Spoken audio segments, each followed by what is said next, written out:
Chip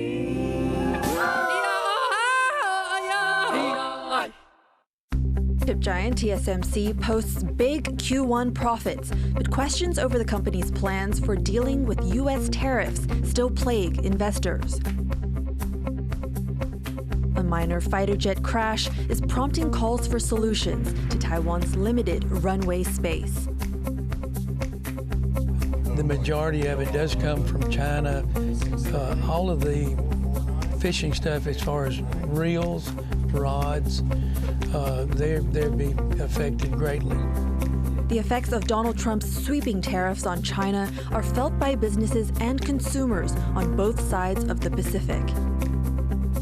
Plus, Taiwan's east coast sees an influx of new seasonal visitors, and locals are banding together to give these fine feathered friends a warm welcome.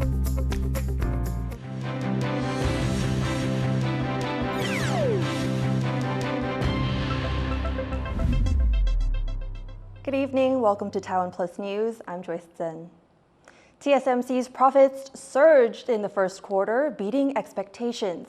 But the world's largest chipmaker also faces significant challenges ahead, with U.S. President Donald Trump expected to announce specific tariffs on the sector soon.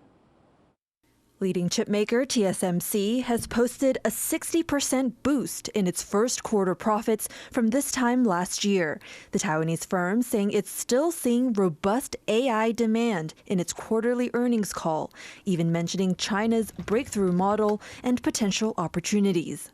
The impact from AI reasoning models, including DeepSeek, will drive greater efficiency and help lower the barrier to future AI development. But the chip heavyweight is also flagging some risks, with several investors pointing to the elephant in the room, U.S. President Donald Trump's sweeping global tariffs and his threat to impose specific levies on chips. Certainly, we are mindful of the potential impact from all the recent tariff announcements. However, we have not seen any change in our customers' behavior so far. Does the TSMC get involved in all those tariff negotiation between Taiwan government and the U.S. government? We are a private company. Certainly, no, we are not getting involved. Trump's now paused reciprocal tariffs on over 180 countries, including Taiwan, have sent global markets down, including TSMC's stock on the local TAIEX index, hitting a low point of around $24 on April 9th, down 16% from when Trump first announced his tariff plan. An honor to be with you. Very great honor. Thank you very much. Mr. President. Thank you very much. Just last month, TSMC pledged a $100 billion added investment to its production site in the U.S. to add 3 more chip factories in Arizona on top of its existing 3. Having these plants already very well underway in the United States is going to be a huge boom for TSMC. The chips that will be manufactured in the United States obviously will not be subject to tariffs. So that gives TSMC and its customers a huge win, or at least a hedge against those tariffs.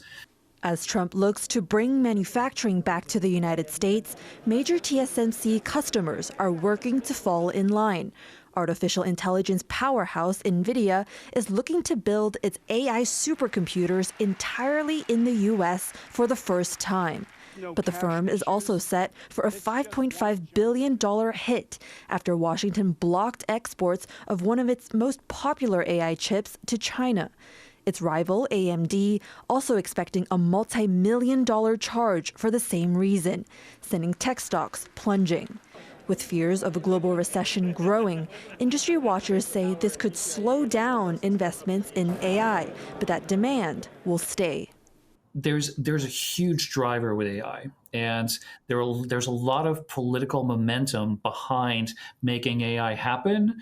So I'm very hopeful that it's not a matter of if, it's a matter of when things will get back to a more normal and predictable model.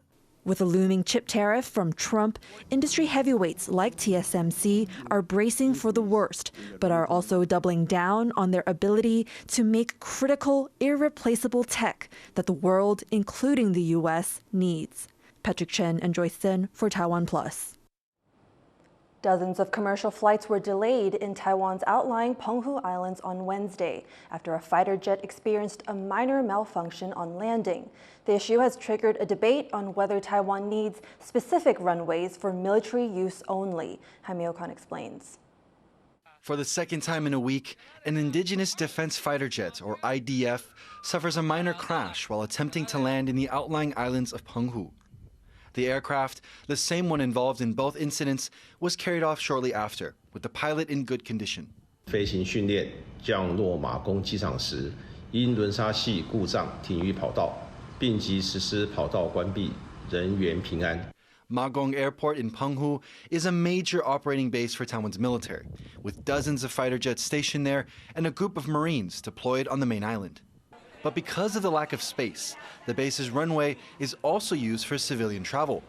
This latest crash, although cleared up quickly, affected more than 24 flights. 关闭总共有3个小时又3分，所以影响的航班有到站12航班离场17航班。 The issue is raising concern about how important infrastructure like runways are in the event of a war. If they're knocked out, Taiwan's fighter jets can't take off or land. Faced with the threat of invasion from China, Taiwan's Air Force would be critical to keeping the country safe from an enemy attack. Due to geography and complex terrain, Taiwan is finding it difficult to find more areas to build air bases and separate its military facilities from civilian use. But it could also prompt Taiwan's Air Force to train more on how to protect and maintain its limited airfields. 但是在澎湖你要建造一个 second runway 不太可能。但是还有其他方法，就是类似这种快速的 cleaners， 就是当这个跑道上出现问题的时候，这个 response 要很快，也就是快速的把它移走，那跑道就是进行清理。 Practicing how to clear and repair runways was one element of last year's large-scale Hangguang military drills. But with back-to-back incidents affecting both military and civilian traffic, this may push the military to put more resources into protecting its runways. John Su and Jaime Okan for TaiwanPlus. The trade war between China and the U.S. shows little sign of slowing. And as the tariffs stack up, their effects are being felt by businesses on both sides of the trench. Reese Ayers reports. Since retiring from his job as a construction superintendent, 69-year-old Charles Richard has found peace in fishing. But even out here, he can't escape the impacts of U.S. President Donald Trump's tariffs. When you go to a fish store, you buy certain supplies all the time. So that will affect us. I don't understand what he's doing, but he's trying to say he's making America great. But he's infatuating tariffs that I think it's outrageous sometimes. The impacts of Trump's tariffs are being felt across the globe, but none more than those whose livelihoods rely on products from China, the world's biggest exporter, which has been slapped with 145% levies on almost all exports, a number that could soon rise by another 100%. The majority of it does come from China. All of the fishing stuff, as far as reels, rods, they'd be affected greatly. Over 13,000 kilometers away in southern China, this clothing factory, which sells up to 30% of its product to the US, saw an immediate decline in orders when Trump's taxes kicked in. But its owner remains optimistic that his business can survive. 没什么，做其他的国家吗？哪些国家吧？做欧洲啊，欧洲那么多国家，欧洲全部做嘛。然后呢，还有一些除了美国，基本上全球都做。 Despite the optimism, the impact of Trump's tariffs on China is becoming apparent across a range of industries, from food to tech to textiles. A report by market intelligence firm Linalytica found that cargo ship bookings in China are down 30 to 60% over the next 3 weeks, as exporting products to the USA becomes all but impossible. Satellite images show major congestion in the port of Shanghai, the world's busiest container port, compared to this time last year, as ships float idle. And while data shows China's GDP growth exceeded analysts' predictions of 5.1% for the first quarter, growing 5.4% compared to the year before, growth momentum is expected to slow sharply in the coming months. But now, travelling through Southeast Asia, Chinese President Xi Jinping is on a mission to strengthen other trade relationships and rally countries to stand up to the U.S., which Beijing has accused of economic bullying. 面对当前国际秩序和经济全球化遭受冲击，两国将同地区国家团结一致。 With the threat of more tariffs across more industries looming, the breakdown of the world's largest trading partnership is set to continue making life more expensive for even the smallest of businesses. Alex Chen and Reese Ayres for TaiwanPlus. While Donald Trump's 32% tariff on most Taiwanese goods is on hold, targeted tariffs on electronics and semiconductors are in the works. To gauge how local tech companies are feeling about those possible levies, Chris Gorin went to the Touch Taiwan trade show in Taipei. I'm here at Touch Taiwan, a trade show for high-tech displays and smart manufacturing. It's also one of the first big tech shows here in Taipei since the U.S. announced its sweeping tariff plans. And I'm here to get a sense of how local companies are reacting. A 32% general tariff on most Taiwanese goods has been paused for 90 days, but Donald Trump says special tech tariffs could be coming as soon as this week. I talked to several exhibitors here, and most declined to speak on camera about tariffs, but many expressed unease, saying it's hard to plan when tariff news shifts from day to day. The CEO of one company here, AUO, has mentioned that the tariffs put about $200 million of their revenue at risk. Many mentioned a rush of orders early this year as customers tried to get ahead of tariffs. Some companies that were looking to break into the U.S. market now tell me they're looking elsewhere. At the same time, many also said that they're carrying on as usual, as the tariffs are beyond their control.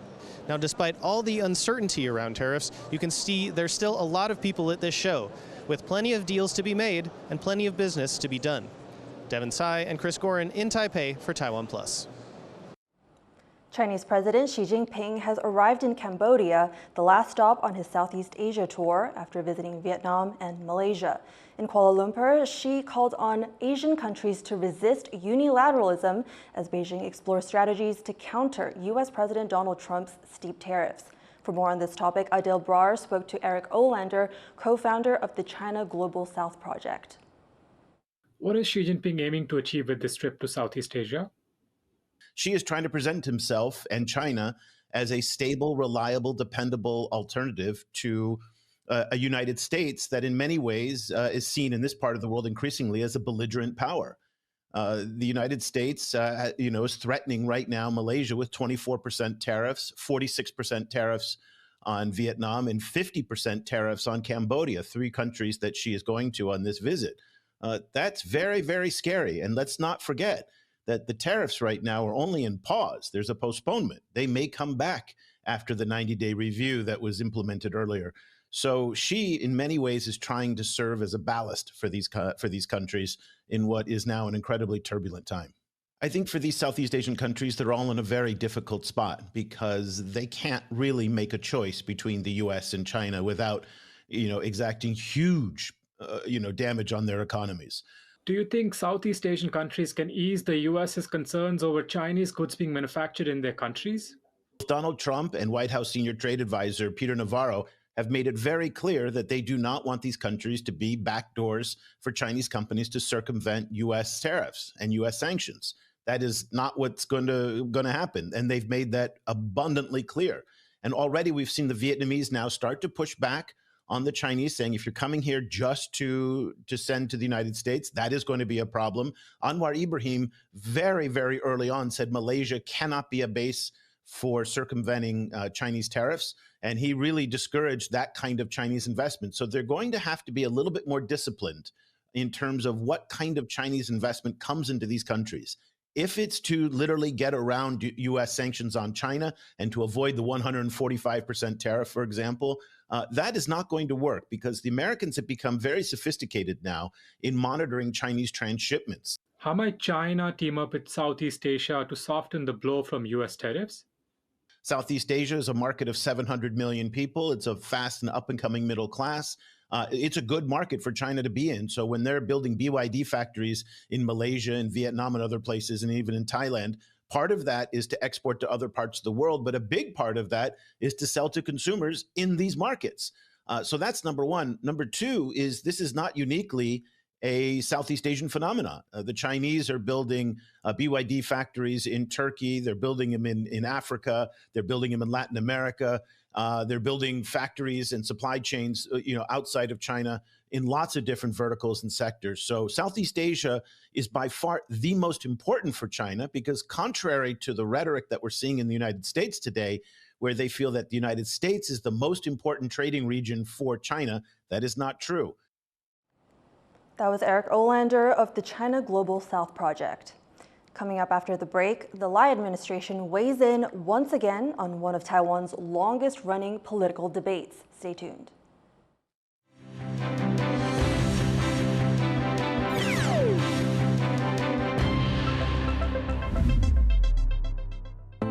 Veggie Island brings you delicious plant-based dining in Tainan. Asian-inspired cuisine that challenges your perceptions of plant-based meals. Vegetarian fusion cuisine located in a historic guest house nearby Tainan's Shikan Tower. A hidden gem tucked away on a century-old street in Tainan full of cool, fun rock and roll vibes.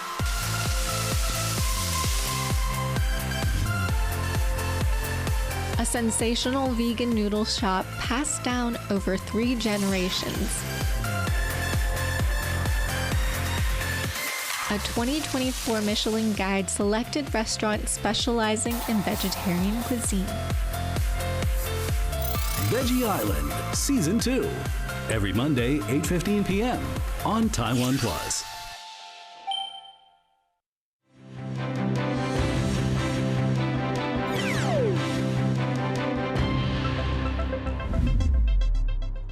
Welcome back. You're watching TaiwanPlus News.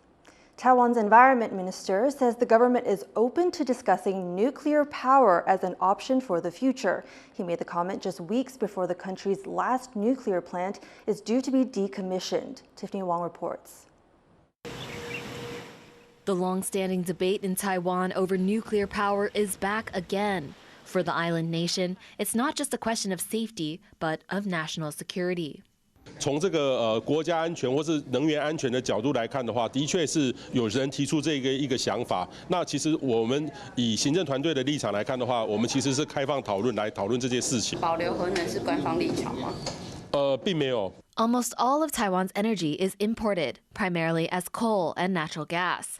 The ruling Democratic Progressive Party has made it a goal to phase out nuclear power by 2025, citing concerns over safety on the earthquake-prone island. The potential resurrection of nuclear as a power source comes just a month before the country's final nuclear reactor, Ma'anshan Unit 2, is set to be decommissioned, leaving a 3% gap in the nation's energy generation. But restarting the old nuclear power plants wouldn't be easy. 老旧核电厂演绎，你必须要花出也是很高昂的成本去维修它，然后你还要评估它在新的安全标准上能不能合格，你要把它加强到符合到我们现在所谓的最新的安全标准，都是一大笔钱。The environment minister estimates that restarting nuclear would cost several billion US dollars, but the issue of energy security could keep nuclear on the table. 煤炭只有36天呐，天然气只有7到11天呐，时间都很短。如果考虑核能的话，核燃料它的安全质量 通常是1年半到3年。 While officials are publicly coy on any changes to their plans for nuclear power, until the country can be sure it has the power it needs in an emergency, calls to reconsider nuclear won't go away. Luffy Lee and Tiffany Wong for TaiwanPlus. Fight scams and don't join in. That was the message President Lai Ching-te gave in remarks at an anti-fraud conference in Taipei. 不要参加，不要为虎作伥，不仅仅要抓车手，还要抓背后的犯罪集团啊。就说我们大家一起来，政府责无旁贷。 The remarks come as Taiwan continues to battle a growing fraud problem. Earlier this year, the Interior Ministry said it prevented nearly 19,000 fraud cases in 2024. And as new tech like generative AI has boosted scammers' ability to deceive victims, police and investigators are using AI to fight back. 我们呢就创造了一些 AI 的假人，然后来跟这些诈骗集团做接触。譬如这个诈骗集团打电话来的时候，我们判断它应该是一个诈骗，我就把它的这通电话转到我们的 AI 系统上。那我们就 AI 创造出一个模拟看起来像是个真的人，看起来像是个受害者，像是个容易被骗的人，来跟这个诈骗做联系。 Tseng also warned people to not believe in deals that seem too good to be true and to seek the opinions of others if you may think that you're getting scammed. For more on the biggest threats to Taiwan's cyberspace and how the cyber industry is defending Taiwan, Alec McDonald spoke to Tsai Song-ting, CEO of Team T5. In cybersecurity, what are some of the biggest threats that Taiwan is facing right now? I think Taiwan has been facing serious cyber attacks for like more than 20 years. Yeah, and because of our special relationship with mainland China, we have been facing, we call it a state-sponsored attacks, for a long time. And this kind of attack is usually cyber espionage. The purpose of this kind of attack is stealing information, including all the secret data, all the data from the military, from the public sectors, critical infrastructure, and also personal data. Yeah, and they also usually want to take control or like penetrate into critical infrastructures. Yep. So this is serious attacks in Taiwan, and we've very frequently seen this kind of attacks. How to defend Taiwan against cyber crime and cyber threats? This is the big thing. It's a not easy thing for most of enterprise and public sectors. But what I can say is, besides the fundamental cybersecurity things you have to do, I think all the enterprise or public sectors need to start to be aware of the importance of cyber threat intelligence. What is the intelligence? Intelligence means that you need to try to understand your enemy. You know, usually in cybersecurity, you have too many things to do. Yeah, you cannot finish everything like in very short time.